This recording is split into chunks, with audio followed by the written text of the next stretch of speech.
L'amitié se moque des clôtures sociales, mais elle n'est pas à l'abri des conséquences qu'elles engendrent. Afrique Eco vous fait voyager vers le Sénégal pour vous raconter l'histoire de Assis et Myriam. Partie 2. Assis poussa doucement la porte de la chambre. Dans la pénombre, elle distingua Bouba, allongé sur le lit, profondément endormi. Sa respiration lente, régulière, emplissait la pièce d'une atmosphère paisible. En le regardant ainsi, elle sentit un élan de tendresse l'envahir. Malgré la fatigue du voyage et l'excitation de la surprise, son cœur se serra de compassion. Oh, le pauvre, murmura-t-elle en son fort intérieur. Il n'a pas dû avoir un seul moment de repos avec tous les préparatifs du mariage. Elle posa son sac, ôta ses chaussures pour ne pas faire de bruit et se glissa délicatement sous le drap. Tout doucement, elle approcha son visage du sien et déposa un baiser léger sur son front. C'est alors qu'il soupira dans son sommeil et prononça d'une voix éteinte: Myriam. Assis se figea net, le souffle coupé. Son cœur atteint un battement. Avait-elle bien entendu? Ses yeux s'écarquillèrent, ses doigts se crispèrent sur le drap. Pendant une seconde, elle se demanda si elle n'avait pas rêvé.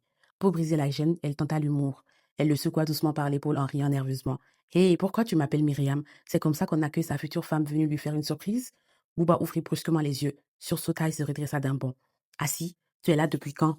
Depuis assez longtemps pour entendre le prénom de ma meilleure amie dans ton sommeil. Il bégaya, pris de court. Non, mon cœur, excuse-moi, j'étais surpris. Tu sais, avec la fatigue, les rêves, je ne sais même pas de quoi je parlais. Pardonne-moi, je t'en prie.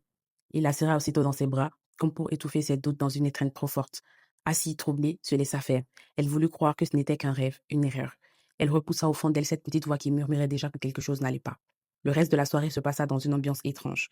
Ils parlèrent longtemps, de tout et de rien, des préparatifs du mariage qui approchaient. Assis riait, mais parfois elle notait un ton absent dans les réponses de Bouba, un regard fuyant. Elle essaya de chasser ses doutes, se répétant qu'il était simplement fatigué. Le lendemain, Assis décida de surprendre Myriam à son tour. Elle débarqua chez elle sans prévenir. À peine avait-elle franchi la porte que Myriam bondit de joie, poussa un cri aigu et la serra dans ses bras comme si elle était sincèrement heureuse de la revoir. Enfin, s'exclama-t-elle, tu ne peux pas savoir comme tu m'as manqué. Assis attendri retrouva ses habitudes d'autrefois.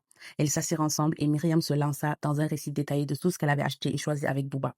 Les rideaux de la chambre, le service de table, des petites décorations qu'ils avaient commandées. Tout est prêt, conclut-elle, les yeux brillants. Tu n'as plus rien à craindre. Ton mariage sera parfait. Assis lui sourit, ému par tant d'investissement. Plus tard dans la journée, les quatre amis, Assis, Myriam, Aïcha et Mélanie, se rendirent chez la couturière pour les retouches finales de la robe de mariée. Quand Assis sortit de la cabine, vêtue de sa robe blanche ajustée, toutes s'exclamèrent d'admiration. Sublime, souffla Mélanie, les larmes aux yeux. Tu es comme une princesse, dit Aïcha en souriant. Myriam, elle, souriait aussi, mais ses lèvres tremblaient imperceptiblement. Ses yeux s'attardèrent trop longtemps sur la silhouette parfaite d'Assis. Elle applaudit, fit semblant d'être heureuse, mais son cœur bouillonnait. Aïcha le remarqua et un frisson d'inquiétude la traversa.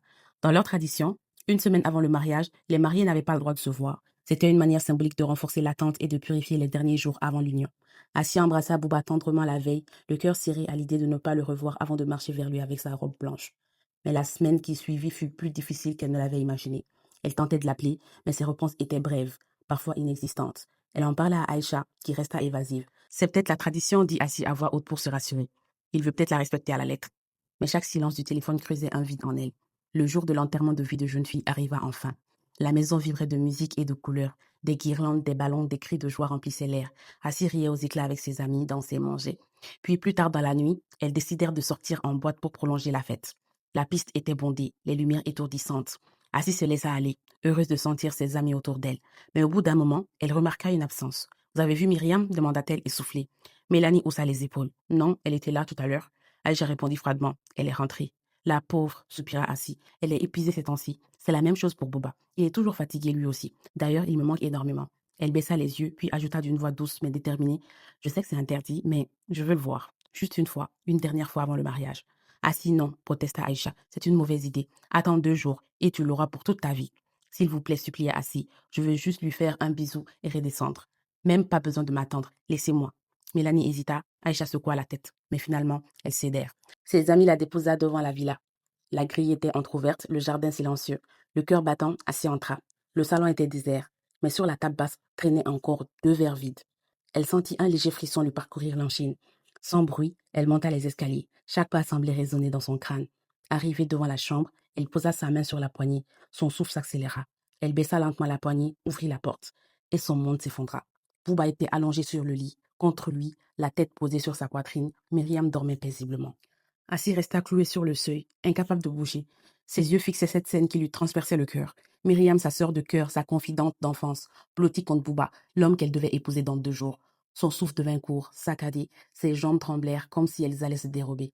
Bouba, balbua-t-elle d'une voix étranglée. Bouba ouvrit les yeux, surpris par le bruit.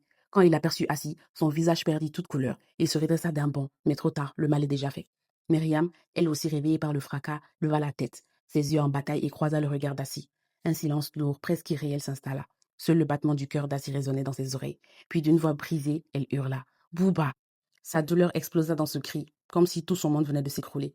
Elle fit 2 pas dans la chambre, les yeux noyés de larmes. Puis, sans réfléchir, sa main claqua violemment sur la joue de Bouba. Le bruit de la gifle résonna dans la pièce. Comment as-tu pu? Cria-t-elle, les larmes roulant sur son visage. Toi, avec elle? Bouba, pris de panique, tenta de s'approcher. Assis, je t'en supplie, laisse-moi t'expliquer, ce n'est pas ce que tu crois. Assis éclata d'un rire nerveux, déchirant. C'est pas ce que je crois. Tu veux que je croie quoi, Bouba? Que c'est un rêve? Que vous n'êtes pas là tous les deux dans ce lit? Myriam tenta de se lever, d'ouvrir la bouche, mais Assis se tourna vers elle, les yeux remplis de haine. Toi, je t'ai tout donné. Je t'ai ouvert ma maison, mon cœur, ma vie, et c'est comme ça que tu me remercies. Assis se jeta sur elle comme une lionne blessée. Les 2 jeunes femmes se débattirent violemment. Dans la lutte, Myriam, poussée par la panique, la repoussa avec une force brutale. Le corps d'Assis bascula en arrière et sa tête heurta violemment la commode près du lit. Un bruit sourd résonna. Un silence glacé tomba aussitôt. Les yeux écarquillés, Bouba et Myriam restèrent figés, tétanisés par l'horreur. Qu'est-ce que tu as fait, Myriam? Crie Bouba, la voix brisée par la panique. Il se précipita vers Assis, s'agenouilla à ses côtés, cherchant un souffle, un signe, mais tout d'un coup, la suite dans la partie 3.